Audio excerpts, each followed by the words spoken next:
नमस्कार दोस्तों, TNC bullet series में आपका हार्दिक स्वागत और अभिनंदन है। दोस्तों, जैसा कि आपको पता है कि हम टीएनसी बुलेट सीरीज के माध्यम से रोज सुबह 7 बजे एक इम्पोर्टेंट क्लास आपके सामने लेके आते हैं, उसके बारे में चर्चा करते हैं और एग्जाम से रिलेटेड कौन कौन से उससे क्वेश्चन आते हैं उसके बारे में जो है वो हम गहन चर्चा की जाती है। दोस्तों, टीएनसी बुलेट सीरीज की शुरुआत जैसा कि आपको पता ही है कि हमने 1 जनवरी से की थी और वादा किया था कि हम 365 दिन जो है वो इसको चलाएंगे। और इसको हम सुबह 7 बजे ही क्यों लेके आते हैं, उसके पीछे भी जो है वो एक इंटरेस्टिंग रीजन है। इंटरेस्टिंग रीजन ये है दोस्तों कि अगर हम सुबह 7 बजे जो है वो क्लास को पढ़ लेते हैं या सुबह 7 बजे ही जो है वो हम एक इम्पोर्टेंट टॉपिक जो है वो डिस्कस कर लेते हैं, तो बाकी दिन हमारा जो है बहुत अच्छा जाता है। कहते हैं ना कि दिन की शुरुआत अगर अच्छी हो जाए तो बाकी दिन भी जो है वो बहुत अच्छा जाता है। तो इसी की तर्ज पे यानी कि सुबह उठते ही क्यों ना जो है वो हम एक इम्पोर्टेंट टॉपिक जो है वो डिस्कस कर लें, ताकि पूरा दिन जो है वो हमारे पास में बहुत अच्छे तरीके से जाए। आगे के दिन में हमारे पास में मान लीजिए कोई प्रॉब्लम आ जाए या किसी तरीके से हम बिजी हो जाए, तो एटलीस्ट हमने सुबह सुबह जो है वो एक टॉपिक फिनिश कर लिया है। बाकी दिन में जो भी हम पढ़ेंगे वो हमारे पास में एडिशनल है, इसलिए हमने इसको जो है वो 7 बजे किया है। कंटिन्यू आप इसके नोट्स बनाइए, तो इसके बाद हमारे पास में पूरी एक बुकलेट जो है वो तैयार हो जाएगी। आज हमारे पास में टॉपिक रहेगा दोस्तों गैस्ट्रोस्टोमी फीडिंग। गैस्ट्रोस्टोमी फीडिंग जो है वो जैसे नाम से पता चला है फीडिंग। फीडिंग तो आपको पता चल गया होगा कि कोई भी चीज़ खाना वाना देने की जो प्रोसेस है उसको हम बोलते हैं फीडिंग। और आपने देखा होगा एनजी ट्यूब फीडिंग, जो कि ऑलरेडी हमने जो है वो यहाँ पे टीएनसी बुलेट सीरीज के माध्यम से जो है वो करवा रखी है। आज हम लेंगे दोस्तों गैस्ट्रोस्टोमी फीडिंग। गैस्ट्रोस्टोमी फीडिंग जो है वो क्या होती है, किस तरीके से होती है, उससे रिलेटेड जो है हम चर्चा करेंगे। कौन कौन से एग्जाम में क्वेश्चन निकल के आते हैं, उन सब चीज़ों के बारे में जो है वो चर्चा होगी। थोड़ा सा जो है हम बेसिकली आपको बता देता हूँ दोस्तों कि जो ट्यूब फीडिंग होती है जिसको हम बोलते हैं दोस्तों एंट्रल न्यूट्रिशन। ठीक है, एंट्रल हो गया हमारे पास में, यानी कि इंटेस्टाइन के थ्रू कोई भी चीज़ आती है उसको बोलते हैं एंट्रल। एक होता है एंट्रल और एक होता है पेरेंट्रल। देखा था ना पेरेंट्रल न्यूट्रिशन या टोटल पेरेंट्रल न्यूट्रिशन टीपीएन, वो भी हमने करवा रखा है। यानी कि हम जो है वो इंटेस्टाइन के बाहर किसी और रास्ते से कोई न्यूट्रिशन दे रहे हैं उसको हम बोलते हैं पेरेंट्रल, और इंटेस्टाइन के थ्रू ही कोई चीज को हम दे रहे हैं उसको हम बोलते हैं दोस्तों एंट्रल। कोई भी मेडिकेशन दे रहे हैं, अगर हमने वो मेडिकेशन डायरेक्ट इनडायरेक्ट किसी भी तरीके से अगर हमारे पास में इंटेस्टाइन में चलेगी तो वो हमारे पास में कहलाएगी एंट्रल। ठीक है, और अगर वो इंटेस्टाइन में नहीं गई है वो डायरेक्ट आईवी या कहीं पे भी जो हो वो चली गई है उसके द्वारा दे, उसको हम बोलेंगे पेरेंट्रल। ठीक है, तो ये चीज होगी। तो ट्यूब फीडिंग में एंट्रल न्यूट्रिशन के अंदर हमने देखा होगा एक होता है एनजी ट्यूब। ठीक है, नेजोगेस्ट्रिक ट्यूब, यानी कि नाक के द्वारा डाली जाएगी और स्टोमक तक डाली जाएगी, उसको कहते हैं नेजोगेस्ट्रिक ट्यूब। ठीक है, इसी के अंदर दूसरी चीज आएगी नेजोड्यूडेनल।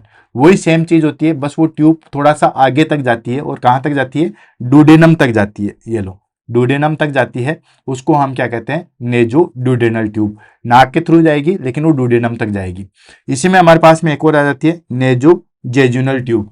नेजो जेजुनल ट्यूब क्या है दोस्तों, और थोड़ा सा अंदर तक जाती है और कहाँ तक जाती है, जेजुनम तक जाती है। तो ये तो थी हमारे पास में नाक के थ्रू डालने वाली और अलग अलग जगह। स्टोमक तक जाएगी उसको नेजोगेस्ट्रिक ट्यूब, डुडेनम तक जाएगी उसको नेजो डुडेनल ट्यूब, जेजुनम तक जाएगी उसको नेजो जेजुनल ट्यूब। ठीक है, यहां तक क्लियर हो गया। उसके बाद आती है, अगर ट्यूब यहां नाक के थ्रू न होके डायरेक्ट स्टोमक है, वहीं पे ओपनिंग कर दी, स्टोमक को कट कर दिया, ठीक है, और वहां पे ट्यूब डाल दी, इसको हम बोलेंगे गेस्ट्रोस्टोमी ट्यूब, जिसको हम कहते हैं जी ट्यूब, जिसको हम आज पढ़ेंगे। ठीक है सॉरी, यानी कि जो हमने नाक के थ्रू डाली थी और फिर आगे डाला, ठीक है, उसको कई बार प्रॉब्लम मान लो कि नाक में भी सर्जरी हो गई है या इसोफेगस की भी सर्जरी हो गई है, ठीक है, तो फिर हमारे पास में डायरेक्ट ऑप्शन बचता है कि हम स्टोमक में डायरेक्ट ट्यूब जो है वो डालें, जिसको हम बोलेंगे गेस्ट्रोटोमी ट्यूब। ठीक है, और अगर मान के चलिए स्टोमक में भी न डाल के डायरेक्ट जेजुनम में हमें जो है वो कट करके डालना पड़ गया, इसको हम बोलेंगे जेजुनोस्टोमी ट्यूब, जिसको जे ट्यूब के नाम से डालेंगे। ठीक है, तो आज हम पढ़ेंगे जी ट्यूब और जे ट्यूब के बारे में। क्लियर, और ये ऑलरेडी हमारे पास में जो हो पहले हो चुके हैं।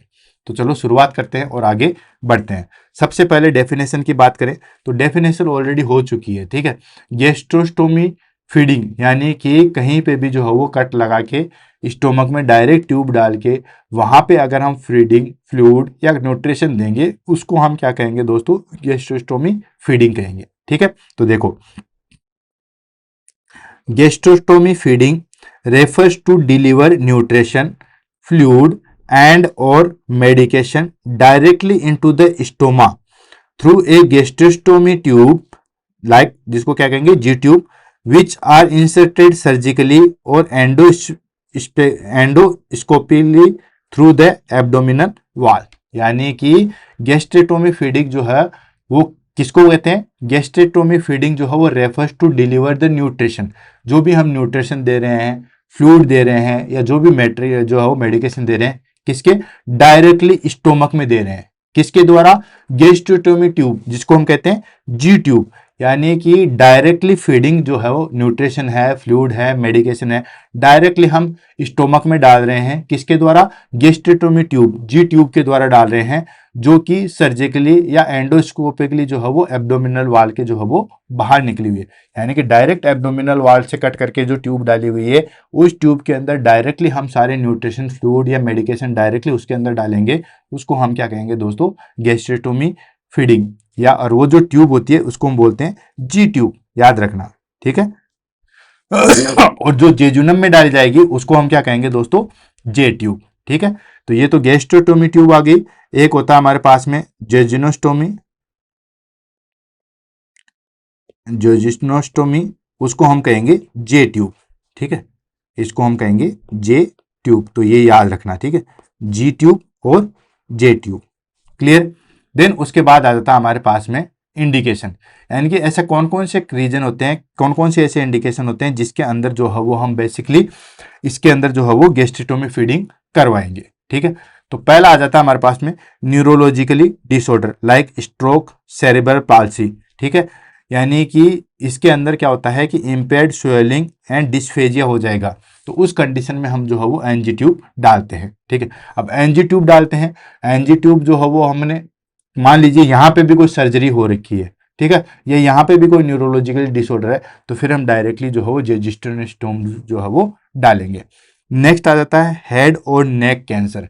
हेड का और नेक का अगर कोई कैंसर है जिसमें हमारे पास में हम जो है वो एनजी ट्यूब नहीं डाल सकते, डायरेक्टली खाना तो वैसे भी क्लाइंट नहीं खा सकता, लेकिन एनजी ट्यूब भी नहीं डाल सकते, तो फिर हम उसमें डालेंगे। क्यों? क्योंकि obstruction and post surgical inability to eat. ठीक है, ऑब्स्ट्रक्शन हो जाएगा और पोस्ट सर्जिकल के बाद में भी कोई जरूरी नहीं है कि कब तक जो है वो खाना खा सकता है। Next congenital anomalies like cleft palate, oesophageal atresia. ठीक है, कंजेनाइटल एबनॉर्मेलिटीज हो जाए, आपने देखा होगा कंजेनाइटल एबनॉर्मेलिटीज का मतलब होता है जन्मजात ऐसी बीमारियां जो बाय बर्थ जो है वो होती है, जैसे क्लेफ्ट पैलेट हो या इसोफेजियल अट्रेशिया हो। इसोफेजियल अट्रेशिया का मतलब होता है नैरोइंग ऑफ इसोफेगस। ठीक है, तो उसकी वजह से भी क्या होता है, फिर एनजी ट्यूब भी हम नहीं डाल सकते।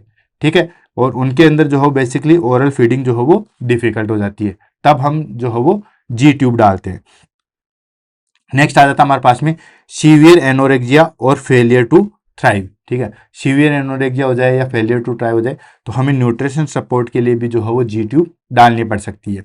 नेक्स्ट क्रोनिक कंडीशन जैसे कि एएलएस, पार्किंसंस डिजीज, कोई भी न्यूरोलॉजिकल डिसऑर्डर है जिसमें progressive loss of swelling ability, जो हमारे पास में स्वेलिंग एबिलिटी है वो हमारे पास में लॉस हो जाए, तो उस कंडीशन में भी हम जो है वो गैस्ट्रोटोमी ट्यूब फीडिंग जो है वो करवाएंगे। क्लियर है। नेक्स्ट आ जाता है हमारे पास में type of gastrotomy tube. Gastrotomy tube के जो है वो टाइप कौन कौन से होते हैं, तो वन बाय वन करके जो है वो ले लेते हैं। बेसिकली तो जो है वो हमारे पास में 3 टाइप आते हैं, लेकिन जो सबसे इंपॉर्टेंट है वो परक्यूटेनियस एंडोस्कोपिक गैस्ट्रोटोमी जो है वो होता है। सबसे पहले हम ले लेते हैं पीईजी ट्यूब। ठीक है, और सबसे मेन इंपॉर्टेंट भी हमारे पास में यही है। ठीक है, तो पीईजी ट्यूब को ले लेते हैं परक्यूटेनियस एंडोस्कोपिक गैस्ट्रोटोमी, यानी कि डायरेक्ट जैसे ये हमारे पास में स्टोमक है, ये हमारे पास में स्टोमक है, परक्यूटेनियस यहां से डायरेक्टली कट लगा के जो है वो यहाँ पे ट्यूब डाल देते हैं, इसको हम बोलेंगे पीईजी ट्यूब या percutaneous endoscopic gastrotomy tube.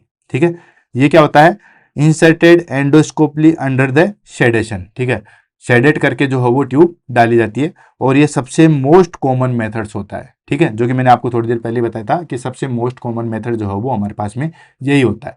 Next आ जाता है हमारे पास में, that is called surgical gastrectomy tube.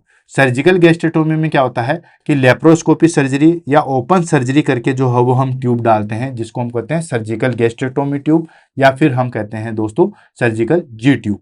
Next और लास्ट आता है रेडियोलॉजिकली इंसर्टेड गैस्ट्रेक्टोमी, ठीक है, यानी कि इमेजिंग गाइडेड की तरह, यूएसजी गाइडेड के द्वारा जो है वो हम उसमें ट्यूब डालते हैं, जस्ट लाइक फ्लोरोस्कोपी, उसको हम बोलेंगे रेडियोलॉजिकली इंसर्टेड गैस्ट्रेक्टोमी, ठीक है। सबसे जो इंपॉर्टेंट है वो है हमारे पास में पीईजी, जो कि फर्स्ट वाली थी, परक्यूटेनियस एंडोस्कोपिक गैस्ट्रेक्टोमी, ठीक है, याद रखना सबसे इंपॉर्टेंट यही है हमारे पास में। टाइप हो गए हमारे पास में। अब आ जाता है हमारे पास में part of G tube system. जो जी ट्यूब सिस्टम है उसके कौन कौन से जो है वो पार्ट होते हैं, तो इस तरीके से आपने जो है वो जी ट्यूब देखा होगा, ये देखिए आप, ठीक है। थोड़ा सा जो है इमेज में छोटी करके कर देता हूँ ताकि इमेज जो है वो थोड़ा सा क्लियर बने। आई थिंक ये वाली दोनों इमेज सेम ही है, अगर थोड़ा सा किसी में दिक्कत आ रही है तो आप कोई सी भी देख सकते हो। इसमें क्या होता है दोस्तों, एक तो होता है जिसको बोलते हैं ब्लोस्टर, ठीक है, ये जो आप नीचे वाली चीज देख रहे हो जिसको बोलते हैं ब्लोस्टर। ब्लोस्टर क्या होता है, एक बिल्कुल ओपन और नीचे जो है बड़ा सा वाल सा लगा होता है। वाल का बेसिकली कोई काम नहीं होता, ये बेसिकली कोई भी चीज को बाहर नहीं खींचने देता। मान के चलिए कोई ट्यूब हमने अंदर डाली, जैसे ये हमने अंदर डाला, अंदर डालने के बाद इसके ऊपर कोई वाशर लगा दे, ठीक है, इतनी बड़ी कोई चीज लगा देंगे तो ये बाहर जो है वो नहीं निकलेगा, ठीक है। नेक्स्ट आता है हमारे पास में रिटेंशन रिंग। ये जो है वो स्टोमक के आउटसाइड जो है वो फिक्स कर दिया जाता है, वहां पे जो है वो स्टिच करके फिक्स जो है वो इसको कर दिया जाता है। ये है हमारे पास में रिमेनिंग ट्यूब। यहाँ पे इसका जो है वो लॉक आता है, ठीक है, ये हमारे पास में लॉक होता है, जिसको हम प्रेस करेंगे तो क्लोज हो जाएगा, देन उसके बाद ओपन कर सकते हो, ठीक है। और यहाँ पे जो है हमारे पास में 2 पोर्ट होते हैं, ठीक है। तो ये हो गया हमारे पास में एंडोस्कोपी या परक्यूटेनियस एंडोस्कोपी गैस्ट्रेक्टोमी के जो है वो पार्ट होते हैं, ठीक है। ये सेम चीज यहाँ पे भी दे रखा है, ये हमने स्ट्रेट करके जो है वो आपको दिखा रखा है, ये देखिए। वही नीचे जो है वो हमारे पास में बैलून है जिसको ब्लोस्टर कहते हैं। ये एक्सटर्नल रिटेंशन डिस्क है जो कि स्टोमक के बाहर आउटर लेयर पे जो है वो फिक्स होती है, ठीक है। ये हमारे पास में जो है वो मार्किंग होती है इसके ऊपर 2 सेंटीमीटर, 4 सेंटीमीटर, ये 6 सेंटीमीटर, ये ट्यूबिंग होती है। और ये हमारे पास में जो है बैलून पोर्ट होता है, ये फीडिंग ट्यूब होता है, ये फीडिंग का जो है वो कवर होता है जिसके ऊपर जो है वो लगता है। तो ये हो गया हमारे पास में पार्ट। तो 1 बाय 1 करके जो है वो मैंने आपको दिखा देते हैं। अब इसको जो है वो हम पढ़ लेते हैं। पहला आता है एक्सटर्नल रिटेनर, ठीक है। एक्सटर्नल रिटेनर क्या है दोस्तों, ये बेसिकली जो है वो सोर्स होता है ट्यूब आउटसाइड द बॉडी, जो कि बाहर के साइड में जो है वो रहता है। नेक्स्ट आ गया हमारे पास में ट्यूब। ये जो आप देख रहे हो ये जो है वो बाकी जो बची हुई है, ये आ गया हमारे पास में ट्यूब, ठीक है। ए फ्लिक्सल सिलिकॉन और पॉलीइथेन जो है वो ट्यूब होती है। सिलिकॉन या पॉलीयूरेथेन की जो है वो बनी होती है। सिलिकॉन और पॉलीयूरेथेन का यह है कि जल्दी से जो है वो खराब नहीं होती है, लॉन्ग ड्यूरेशन होती है और लचीलापन होता है, ठीक है। नेक्स्ट आता है हमारे पास में इंटरनल रिटेनर, ठीक है। इंटरनल रिटेनर आता है ये वाला, ठीक है, जो कि इसको जो है वो फिक्स करके रहता है, ठीक है। इसको हम बैलून या बम्पर के नाम से जानते हैं। प्रिवेंट ट्यूब डिस्प्लेसमेंट, यानी कि ट्यूब जो है वो हमारे पास में डिस्प्लेस ना हो जाए, इसलिए उसको जो है वो प्रिवेंट करता है, ठीक है। इस तरीके से 2 वाल से जो है वो लगे होते हैं जिसमें ये जो है वो फिक्स होता है। नेक्स्ट फीडिंग पोर्ट, ये वाला जो ओपन है, ये वाला जो है वो इसको फीडिंग पोर्ट कहते हैं, जहां से हम खाना वगैरह जो है वो डालते हैं। Where feed water medication are administration, जहां पे हम मेडिकेशन वाटर जो भी चीजें डालते हैं 50 सीसी के सिरिंज के द्वारा जो है वो यहाँ पे अटैच किया जाता है, और यहाँ पे जो है वो दवाई या पानी या खाना सारी चीजें जो है वो डाली जाती है। क्लियर, जिस तरीके से हमने एनजी ट्यूब का देखा था वही होती है, बस इसमें थोड़ी सी स्ट्रक्चर जो है वो अलग है। तो आपको इमेज बेस के द्वारा भी अगर एग्जाम में क्वेश्चन पूछा जाए तो आपको कंफ्यूज नहीं होना है, इसलिए मैंने दोनों साइड से आपको इमेज भी जो है वो बता दी है। नेक्स्ट आ जाता है हमारे पास में टाइप ऑफ फीडिंग मेथड्स, ठीक है। फीडिंग मेथड्स के टाइप जो है वो कौन कौन से होते हैं, बिल्कुल सिंपल और इजी है, कहीं भी कोई दिक्कत नहीं है, सिर्फ नाम से पता चल जाएगा, डोंट वरी, ठीक है। कौन कौन से फीडिंग के मेथड्स रहते हैं, सबसे पहले बोलस फीडिंग। बोलस फीडिंग आपको पता ही है, लार्ज अमाउंट में कोई भी चीज हम देते हैं, ठीक है, एक छोटे ड्यूरेशन के दौरान, उसको हम बोलते हैं दोस्तों बोलस फीडिंग, कहते हैं ना कि इसको बोलस दे दीजिए, ठीक है। किसी भी चीज को रटो मत दोस्तों, सारी चीजें जो है वो कंसेप्ट के द्वारा क्लियर हो सकती है, तो रटना किसी भी चीज को नहीं है, ठीक है। तो बोलस फीडिंग की बात करें, यानी कि लार्ज अमाउंट में अगर हम कोई चीज थोड़े समय के अंदर दे रहे हैं, उसको हम बोलते हैं दोस्तों बोलस फीडिंग। तो large amount given over short period via syringe, 50 CC की सिरिंज से या हम जो है वो कोई भी लार्ज अमाउंट जो है वो थोड़े समय में देंगे, उसको हम देंगे बोलस। नेक्स्ट आ जाता है हमारे पास में इंटरमिटेंट फीडिंग, नाम से पता था थोड़े थोड़े समय में जो है वो हम कोई चीज देते हैं, तो उसको हम कहते हैं दोस्तों इंटरमिटेंट फीडिंग। जैसे similar to bolus but slower given several time पे इंटरमिटेंट फीडिंग चलती है। आपने देखा होगा कि डॉक्टर्स प्रेस्क्राइब करता है 300 ml जो है वो एवरी 2 आवरली देना है, ठीक है, यानी कि 300 ml जो है वो चीजें देनी है, हर 2 घंटे से देनी है। तो ये होता है इंटरमिटेंट फीडिंग। सिमिलर बोलस के थ्रू ही होता है, यानी कि एक टाइम पे जो है वो दिया जाता है काफी ज्यादा, लेकिन टाइम ड्यूरेशन पे दिया जाता है, several time in a day दिया जाता है, दिन में 5 बार, दिन में 7 बार, दिन में 8 बार, इस तरीके से जो है वो दिया जाता है। नेक्स्ट आता है कंटिन्यूस फीडिंग। कंटिन्यूस फीडिंग का मतलब होता है हमारे पास में, यानी कि स्लो, बहुत स्लो दिया जाता है, लेकिन कंटिन्यूस दिया जाता है, पंप के द्वारा जो है वो कंटिन्यू लगातार जो है वो दिया जाता है, इसको हम बोलते हैं कंटिन्यूस फीडिंग। समझ में आ गया, कहीं कोई दिक्कत नहीं है, वैसे दिक्कत होनी नहीं चाहिए क्योंकि बहुत ईजी है। बोलस फीडिंग का मतलब होता है कम समय में एक साथ बहुत सारी चीजें देना, that is called bolus. Intermittent feeding का मतलब हो गया बोलस की तरह ही है, लेकिन एक पर्टिकुलर टाइम ड्यूरेशन के बाद जो है वो दिया जा रहा है। नेक्स्ट आ गया कंटिन्यूस फीडिंग। कंटिन्यूस फीडिंग की अगर हम बात करें तो कंटिन्यूस फीडिंग हो गया हमारे पास में लगातार, स्लो, थोड़ा थोड़ा लगातार दिया जा रहा है पंप के द्वारा, इसको हम बोलते हैं कंटिन्यूस फीडिंग। नेक्स्ट आ जाता है हमारे पास में फीडिंग फॉर्मूला, यानी कि किस तरीके से हम जो है वो खाना देते हैं, किस तरीके से होता है। तो फीडिंग का फॉर्मूला एग्जैक्ट जो है वो पर्टिकुलर कोई भी फॉर्मूला नहीं होता है, बेसिकली जो है वो नॉर्मल डाइजेशन के ऊपर जो है वो डिपेंड करता है। क्लाइंट कितना जो है वो डाइजेस्ट कर चुका है, इसी के ऊपर जो है वो डिपेंड करता है। तो सबसे पहले आ जाता है हमारे पास में स्टैंडर्ड पॉलीमेरिक, यानी कि फॉर नॉर्मल डाइजेशन, जितना हमारे पास में नॉर्मल डाइजेशन हो रहा है उस तरीके से देंगे। जैसे हमने 200 ml दिया, तो देन उसके बाद अगर क्लाइंट ने 200 ml अच्छे तरीके से पचा लिया, तो फिर हम नेक्स्ट देंगे। ऐसा नहीं है कि खाना पचा नहीं है पर हम कहेंगे कि नहीं टाइम हो गया, तो ऐसा कुछ भी नहीं होना चाहिए। एलिमेंटल और सेमी एलिमेंटल, यानी कि for mall observation and digestive disorders है, तो उसके हिसाब से जो है वो हमें खाना देना है। और लास्ट आता है diabetic disease specific in the sense कि क्लाइंट किस डिजीज से सफर कर रहा है, तो उसको उसी डिजीज के अकॉर्डिंग जो है वो खाना देना चाहिए। अगर रीनल डिजीज से सफर कर रहा है तो रीनल वाला, हिपेटिक है तो उससे हिसाब से, डायबिटिक है तो फिर डायबिटिक डाइट, पल्मोनरी कंडीशन है तो उस हिसाब से जो है वो खाना देना चाहिए। क्लियर है। नेक्स्ट आ जाता है procedure for feeding via G tube. G tube के द्वारा जो है वो किस तरीके से फीडिंग दी जाती है उसको हम लेते हैं। जैसे एनजी ट्यूब में हम खाना प्रोवाइड करते हैं, वैसे ही जी ट्यूब के द्वारा भी जो है वो पर्टिकुलर स्टेप बाय स्टेप जो है वो फीड प्रोवाइड करना चाहिए। तो उसके लिए किस तरीके से करते हैं उसको हम ले लेते हैं। तो प्रिपरेशन के रूप में हम सबसे पहले क्या करेंगे, वॉश हैंड। आपको भी पता है कोई भी प्रोसीजर हम कर रहे हैं तो सबसे पहले जो है वो हाथों को अच्छी तरीके से धोना है। उसके बाद गैदर्ड इक्विपमेंट जो है वो हमें इकट्ठा करना है। इक्विपमेंट कौन कौन सा, पहले तो फॉर्मूला जो भी हम डाइट जो है वो दे रहे हैं, ठीक है। उसके बाद सिरिंज या pump and water for flushing और ग्लव्स, ये सारी चीजें चाहिए। पहले तो फॉर्मूला, यानी कि दे हम क्या रहे हैं भाई, आपने सारी चीजें इकट्ठी के लिए, ग्लव्स भी हो गया, सिरिंज भी होगी, लेकिन खाना ही इकट्ठा नहीं हुआ तो दोगे क्या, ठीक है। तो सबसे पहले फॉर्मूला, देन उसके बाद सिरिंज या pump and water for flushing. पहले भी खाना देने से पहले भी जो है वो फ्लश करते हैं और खाना देने के बाद भी जो है वो ट्यूब को फ्लश किया जाता है, ठीक है। और ग्लव्स होने चाहिए। यहाँ तक सारी चीज कलेक्ट होगी। उसके बाद क्या करेंगे, चेक पेशेंट पोजीशन। पेशेंट की पोजीशन को जो है वो चेक करना है। चेक में हम क्या करेंगे, यानी कि कौन सी पोजीशन में हमें देना है, सेमी फाउलर्स या सिटिंग पोजीशन में। कोशिश ये करनी है कि क्लाइंट जो है वो सिटिंग पोजीशन में रहे। अगर मान के चलिए सिटिंग पोजीशन किसी तरीके से मेंटेन नहीं हो पा रही है, किसी भी तरीके से क्लाइंट की कंडीशन के आधार पे या किसी भी तरीके से पेशेंट की जो है वो सिटिंग पोजीशन मेंटेन नहीं हो रही है, तो हम उसको जो है वो सेमी फाउलर पोजीशन में देंगे। उसके बाद check the tube placement and patency. पहले जो है वो चेक करेंगे ट्यूब को जो है उसका प्लेसमेंट सही है या नहीं है, फिर उसकी हम पेटेंसी चेक करेंगे। पेटेंसी चेक करने के लिए हम जो है वो थोड़ा बहुत पानी जो है वो उसमें फ्लश करेंगे, वाटर जो है वो फ्लश करेंगे। अब आ जाता है हमारे पास में that is called feeding step, यानी कि किस तरीके से हम फीडिंग जो है वो करेंगे। तो सबसे पहले हम चेक करेंगे check residual if required using a syringe.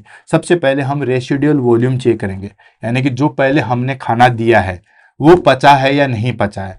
तो सबसे पहले जो है वो हम रेसिडुअल वॉल्यूम जो है वो चेक करेंगे। तो जैसे ही हमने जो है वो सिरिंज लगाया, देन खींचा, अगर हमें खींचने के बाद ज़्यादा कुछ नहीं मिला, 10-15 ml मान लो मिल सकता है, इसके अलावा ज़्यादा कुछ नहीं मिला, इन द सेंस बिल्कुल प्रॉपर है, खाना जो है बहुत अच्छी तरीके से पच चुका है। मान के चलिए हमने 2 घंटे पहले 200 ml जो है वो खाना या दिया था, अब फिर हमने जो है वो जैसे ही रेसिडुअल वॉल्यूम देखा तो वो 200 ml पूरा का पूरा निकल गया, इसका मतलब खाना जो है वो नहीं पच रहा। अब आप एक्स्ट्रा दोगे तो कोई फायदा नहीं है, इसलिए सबसे पहले चेक रेसिडुअल वॉल्यूम या रेसिडुअल जो है वो चेक करेंगे। ठीक है, उसके बाद हमारे पास में कुछ भी नहीं निकला है या बहुत 10-15 ml निकला है, कुल मिला के अगर 200 ml से कम निकला है तो हम कोई दिक्कत नहीं करेंगे उसमें। उसके बाद flush the tube with 30 ml water, 30 ml water से ट्यूब को जो है वो फ्लश कर देंगे। ठीक है, उसके बाद एडमिनिस्टर फीड, जो भी आपके पास में थी, दाल का पानी है या दाल है या फिर जो है आपके पास में जूस है, ठीक है, वो सारी चीजें जो हम एडमिनिस्ट्रेशन करेंगे। ये बोलस वाया सिरिंज और कंटिन्यूस वाया पंप, सिरिंज के द्वारा या पंप के द्वारा जो है वो करते हैं। बेसिकली हम जो है वो सिरिंज के द्वारा ही जो है वो करते हैं। ठीक है, देन उसके बाद जो भी हमारे पास में था 300 ml या 200 ml या 250 ml जो भी हमें देना था, जूस देना था, वो हमने दे दिया। उसके बाद flush the tube again after feeding, feeding के बाद जो है वो वापस से जो है उसको फ्लश करेंगे, पानी से जो है वापस उसको फ्लश करेंगे ताकि कोई भी खाना जो है वो ट्यूब के अंदर ना रह जाए। उसके बाद keep patient upright for 30 to 60 minute after the feeding, feeding करने के बाद ऐसा नहीं है कि आपने चलो ठीक है फीडिंग के टाइम पे आपने सेमी फॉलोअर्स पोजीशन दे दी, वापस से क्लाइंट को जो है वो आपने सुपाइन पोजीशन दिया, जी नहीं दोस्तों, कम से कम जो है वो आपको 30 से 40 मिनट जो है वो क्लाइंट को अपराइट पोजीशन में ही रखना है। ठीक है, अदरवाइज रीगर्जिटेशन के चांसेस जो है वो हो जाते हैं। क्लियर है, तो ये था हमारे पास में फीडिंग स्टेप। नेक्स्ट आ जाता है हमारे पास में दैट इज कॉल्ड कॉम्प्लिकेशन। क्या क्या कॉम्प्लिकेशन हो सकते हैं? ठीक है, तो कॉम्प्लिकेशन अलग अलग तरीके के हैं, मैकेनिकल, इन्फेक्शन, गैस्ट्रोइंटेस्टाइनल, मेटाबॉलिक, सारे कॉम्प्लिकेशन अलग अलग है, वन बाय वन करके लेते हैं। सबसे पहले मैकेनिकल कॉम्प्लिकेशन जो है वो क्या हो सकता है? मैकेनिकल कॉम्प्लिकेशन में आता है हमारे पास में कि ट्यूब जो है वो अपनी जगह से तो नहीं हट गई है, ब्लॉक्स तो नहीं हो गई है, या उसमें लीकेज तो नहीं है, कहीं क्रैक तो नहीं आ रहे हैं, कहीं डिस्प्लेस तो नहीं हो गई है। तो ये सारे के सारे मैकेनिकल कॉम्प्लिकेशन है। कई बार क्लाइंट खींच लेता है उस ट्यूब को, तो ऐसी चीज़ें आ सकती है। तो ठीक है, तो मैकेनिकल कॉम्प्लिकेशन क्या क्या आ सकते हैं? ट्यूब डिसलॉजमेंट या ब्लॉकेज या लीकेज हो जाए। नेक्स्ट आता है इन्फेक्शन, अगर आपने प्रॉपर हैंड वॉश नहीं किया है, ठीक है, और कंटामिनेटेड चीज यूज में ली है, तो उसमें हमारे पास में जो है वो पेरिस्टोमल इन्फेक्शन हो सकता है या पेरिटोनाइटिस जो है वो हो सकता है। गैस्ट्रो इंटेस्टाइनल कॉम्प्लिकेशन क्या क्या आ सकते हैं? भाई खाना दिया है तो उसकी वजह से नोजिया भी हो सकता है, वोमिटिंग भी हो सकता है, डायरिया हो सकता है, कॉन्स्टिपेशन हो सकता है। ये सारी चीजें गैस्ट्रो इंटेस्टाइनल सिस्टम से रिलेटेड है। नेक्स्ट आ जाते हैं हमारे पास में मेटाबॉलिक। मेटाबॉलिक में क्या आएगा दोस्तों कि इलेक्ट्रोलाइट इम्बैलेंस हो सकते हैं, डिहाइड्रेशन हो सकता है, ये सारी चीजें जो है वो हो सकती है। स्किन इश्यूज में क्या हो सकता है? ग्रेनुलेशन टिश्यू हो सकता है, इरिटेशन हो सकता है, अल्सरेशन हो सकता है, जहां पे ट्यूब लगाई है वहां पे इन्फेक्शन हो सकता है, तो वहां पे जो है वो ये सारी चीजें कॉम्प्लिकेशन जो है वो हमें देखने को मिलेंगे। मैकेनिकल मतलब रिलेटेड टू ट्यूब, इन्फेक्शन मतलब जहां पे हमारे पास में जो हम प्रोसेस कर रहे हैं उसमें कहीं ना कहीं इन्फेक्शन हो जाए। देन गैस्ट्रोइंटेस्टाइनल मतलब खाने पीने से रिलेटेड, मेटाबॉलिक इलेक्ट्रोलाइट से रिलेटेड, और स्किन टिश्यू जहां पे ट्यूब वगैरह लगी हुई है वहां पे किसी प्रकार का कोई इन्फेक्शन ना हो जाए। नेक्स्ट आ जाता है हमारे पास में नर्सिंग रिस्पॉन्सिबिलिटी। क्या नर्सिंग रिस्पॉन्सिबिलिटी जो है वो हमारे पास में होनी चाहिए? तो सबसे पहले नर्सिंग रिस्पॉन्सिबिलिटी हम सारी चीज़ें लेंगे, असेसमेंट, देन उसके बाद जो है वो हमारे पास में डायग्नोसिस, प्लानिंग, वो सारी चीज़ें हम वन बाय वन करके जो है वो लेंगे। तो सबसे पहले हम असेसमेंट में हम क्या करेंगे? तो check insertion site for infection and leakage, जहां पे जो ट्यूब लगाई हुई है, ठीक है, तो वहां पे किसी भी प्रकार का कोई इन्फेक्शन तो नहीं है या किसी प्रकार का कोई लीकेज तो नहीं है, उसको जो हम चेक करेंगे, मॉनिटर करेंगे।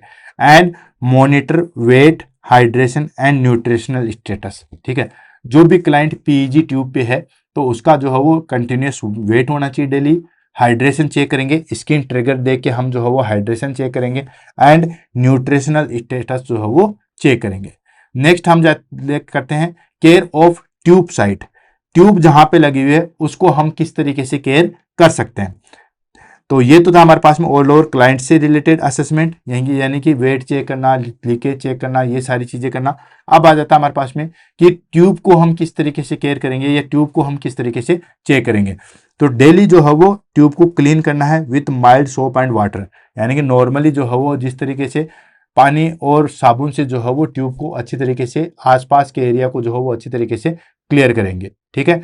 And rotate the tube gently to prevent skin adhesion, उसको जो है वो हम, ये रोटेट होती है ट्यूब, ठीक है, इस ट्यूब को जो हम जो है वो जेंटली रोटेट करेंगे ताकि वो जो है वो स्किन के साथ जो है वो टच ना हो जाए, स्किन एडहेरेंस जो है वो ना हो जाए। तो ये ट्यूब की होगी। नेक्स्ट हम आते हैं ट्यूब पेटेंसी। ट्यूब पेटेंसी को चेक करने के लिए हम क्या करते हैं, बिफोर एंड आफ्टर जो है वो फीडिंग पे या कोई भी मेडिकेशन देते हैं तो उसको हम फ्लश करते हैं। अभी हमने प्रोसीजर में देखा था कि एटलीस्ट 30 ml पानी से जो है वो उसको फ्लश करेंगे। तो ट्यूब पेटेंसी को चेक करने के लिए हम खाने से पहले, प्रोसीजर से पहले और बाद में जो है वो हम फ्लश करेंगे पानी से।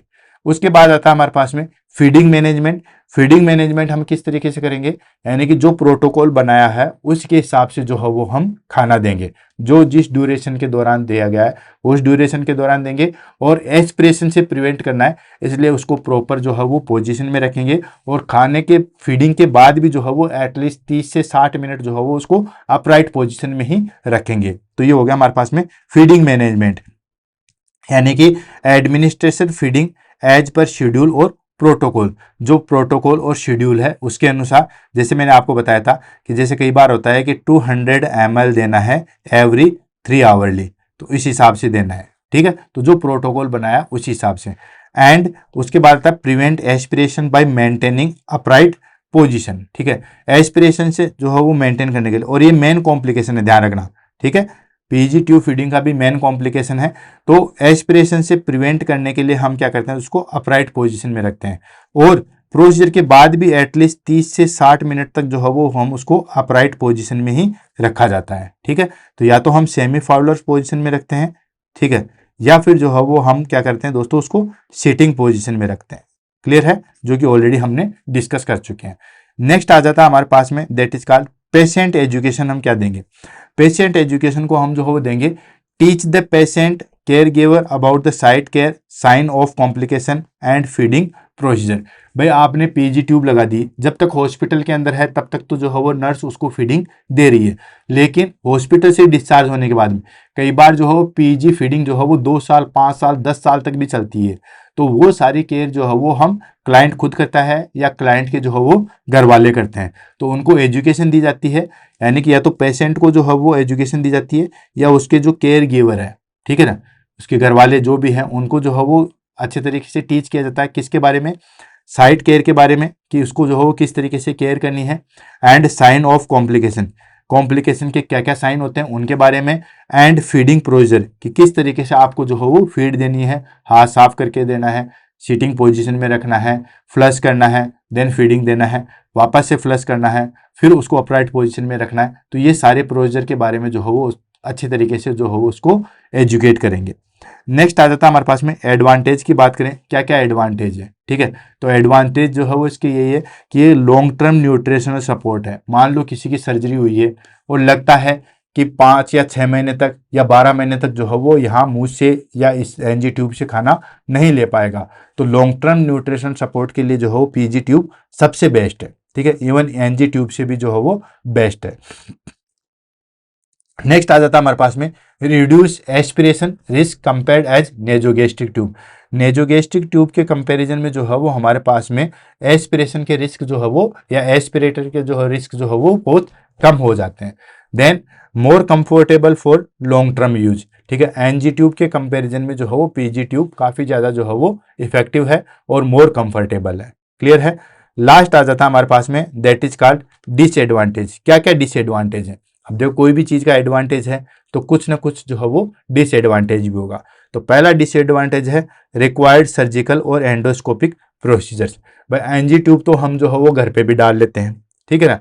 कई एक्सपर्ट क्लाइंट आते हैं जो डाल लेते हैं, या घर पे भी नहीं है तो कोई भी सर्जिकल इंटरवेंशन की जरूरत नहीं होती है, डायरेक्टली जो है वो हम एनजी ट्यूब को ल्यूब्रेट करके डायरेक्टली जो है वो हम डाल देते हैं। लेकिन पीजी ट्यूब या जी ट्यूब या गैस्ट्रोस्टोमी ट्यूब जो है वो हमें सर्जिकली रिक्वायर्ड होता ही होता है। कट लगाना है, चाहे वो परक्यूटेनियस का हो, चाहे वो हमारे पास में रेडियोलॉजिकली का हो, चाहे वो हमारे पास में एंडोस्कोपी का हो, कोई भी हो, सर्जरी जो है वो रिक्वायर्ड होती है। Next, risk of infection and complication. Early stage में तो जो है वो इन्फेक्शन और कॉम्प्लिकेशन के जो है वो चांसेस है। नेक्स्ट, मे कंसर्न बॉडी इमेज। देखो घर पे हम कहीं रिलेशन में जा रहे हैं और वहां जाने के बाद यहाँ पे खाना खाया और यहाँ से जो है वो खाना डाला, देन ट्यूब दिया, बोला मेरा खाना हो गया, ठीक है। हालांकि it's not a joke, but ये बॉडी इमेज कंसर्न को भी बहुत ज़्यादा जो है वो इफेक्ट डालता है। क्लाइंट खुद अपने आप को जो है वो हीन भावना से जो है वो देखने लग जाता है कि मैं क्या कर रहा हूँ। इवन किसी को कोलोस्टोमी बैग लगता है, वो भी शर्म के मारे जो है वो अपने आप को अलग ही शो करता है। तो बॉडी इमेज कंसर्न भी जो है इसमें बहुत ज़्यादा ध्यान रखा जाता है। ये इसके डिसएडवांटेज थे। तो दोस्तों इसी के साथ जो है वो आज की क्लास को हम फिनिश करते हैं। आई होप आपको क्लास जो है बहुत अच्छे तरीके से पसंद आई होगी और समझ में भी आया होगा। और भी कोई रिलेटेड टॉपिक आपके माइंड में हो जो कि आप पढ़ना चाहते हो उसके बारे में है, बच्चों ने जो है वो मैसेज किए हैं, जैसे इन्वेंट्री का है और भी बहुत सारी चीज़ें, तो एज सुन एज पॉसिबल मैं जो है वो उनको लेके आऊँगा। कुछ बच्चों ने वो भी मैसेज किए हैं जो टॉपिक ऑलरेडी जो है वो हो चुके हैं, तो उनको मैं ये कहना चाहूँगा कि एक बार आप जो है वो सीधा टीएनसी के जो है वो यूट्यूब चैनल पे जाइए, वहाँ पे प्लेलिस्ट है, प्लेलिस्ट में आपको बुलेट सीरीज दिखेगी, वहाँ पे देख लीजिए कि कौन कौन से टॉपिक जो है वो हमने अब तक जो है वो फिनिश कर लिए हैं। जो टॉपिक आप चाहते हो क्या पता वो पहले से जो है वो कंप्लीट किया हुआ हो, और बाकी फिर भी आपको लगता है कि ये टॉपिक हमने देख लिया है फिर भी कंप्लीट नहीं है, तो आप उसको मैसेज कर सकते हो। क्लास कैसी लगी उसके बारे में भी जरूर बताइएगा। इसी के साथ दोस्तों आज की क्लास से अलविदा लेते हैं, मिलते हैं कल सुबह 7 बजे। तब तक के लिए all the best, have a nice day, thank you so much.